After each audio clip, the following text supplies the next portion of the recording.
경찰이 이재명 대표 피습 사건의 최종 수사 결과를 발표했습니다. 경찰은 피의자의 주관적인 정치 신념이 극단적인 범행으로 이어졌다고 결론 냈는데요.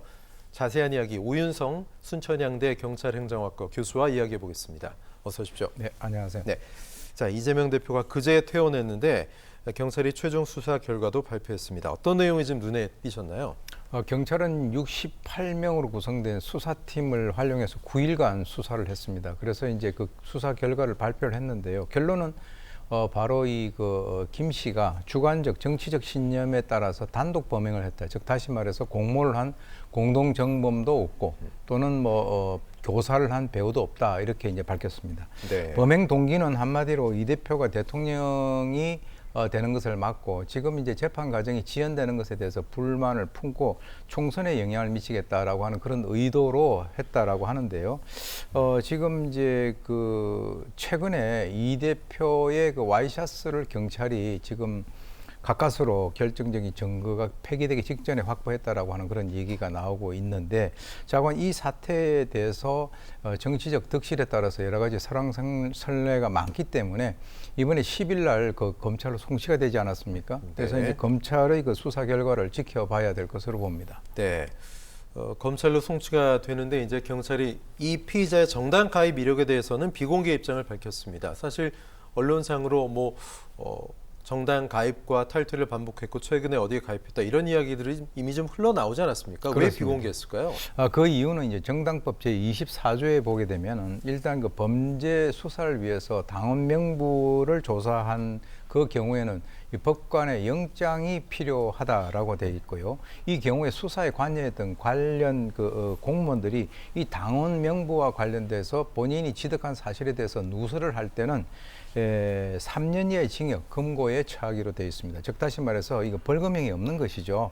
그러니까 이제 여기에 해당이 되는 것인데, 사실 이게 사문화된 거니까 공개를 하라라고 이제 정치권에서는 요구를 하고 있는데, 사실 사문화된 거라고 하는 것은 이제 그쪽의 얘기고, 이 경찰 입장에서는 공개를 하면은 처벌받을 수 있는 가능성이 뻔히 있는 이 사안에 대해서 공개할 아무런 이유가 없다. 즉 다시 말해서 정치에 휘말리기 싫다라고 하는 그런 의지로 보입니다. 네, 경찰은 피의자가 쓴 소위 변명문도 압수를 했는데 전문을 공개하기 어렵다는 입장입니다. 역시 범행 동기를 파악할 수 있는 중요한 자료가 아니냐, 왜 공개하지 않냐 이런 여론도 좀 있는 것 같아요. 네, 이게 이제 총 A4지 8쪽 그리고 7,746자라고 얘기를 하는데, 사실은 이제 이 내용은 이미 범행 동기에서 요약을 하면서 다 보도가 됐죠. 그러니까 이제 사법부 내 종북 세력으로 인해서 이 대표의 재판이 지연되고 있고, 이 나라가 이 좌파 세력에 의해서 넘어갈 것을 우려하기 위해서 자기가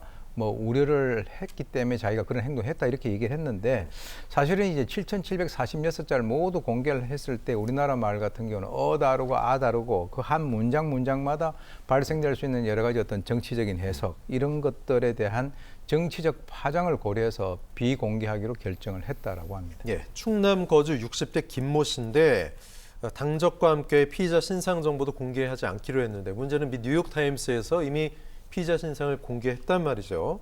글쎄요, 경찰이 신상 공개하지 않는 이유는 어떤 겁니까? 저도 이제 뉴욕 타임즈에서 신상 공개한 것을 제가 봤는데요. 거기에 보게 되면 일반적으로 이름, 나이, 직업, 그리고 거주지, 범죄 경력 유무, 마약 경력 유무, 정신병력 이런 등등이 나와 있습니다. 사실 아까 말씀하신 대로 이와 연관돼 가지고 거의 다 알려졌는데요. 네. 일단 이제 이번에 지난 9일에 개최됐던 신상공개심의위원회에서는 공개를 하지 않기로 결정을 했다라고 하고요. 그리고 이제 사실 2006년도에 박근혜 전 대통령이 그 당시에 유세를 하면서 어떤 공격을 받았을 때는 20시간 만에 그것이 발표가 공개가 됐단 말이죠. 네. 그것은 2010년도부터 우리가 특강법을 적용을 하기 때문에 이 특강법을 적용하기 이전의 문제고, 저는 개인적으로 국가인권위원회에서 1999년도부터 이제 신상 공개와 관련된 그런 것들이 있는데, 저는 외국같이 다 모든 것이 공개되는 것이 필요하다고 봅니다. 예, 살인 미수가 적용됐습니다. 피의자 과연 어떤 처벌을 받게 될지 상당히 좀 중한 처벌이 예상이 되죠. 어떻게 보십니까? 그렇습니다. 이 정치범 같은 경우는 확신범이고 그리고 이제 반성을 하지 않고 재범 가능성이 상당히 있고요. 앞으로 우리가 이제 그 총선을 앞두고 있는 이런 상황에서 이 모방 범죄가 발생할 수 있는 그런 가능성이 상당히 높다라고 보는데요. 지난번에 이 사건이 발생되자 바로 이제 그 윤 대통령도 범죄 행위를 넘어서 자유민주주의 적이다 이란 정치 테러에 대해서 얘기를 했고요.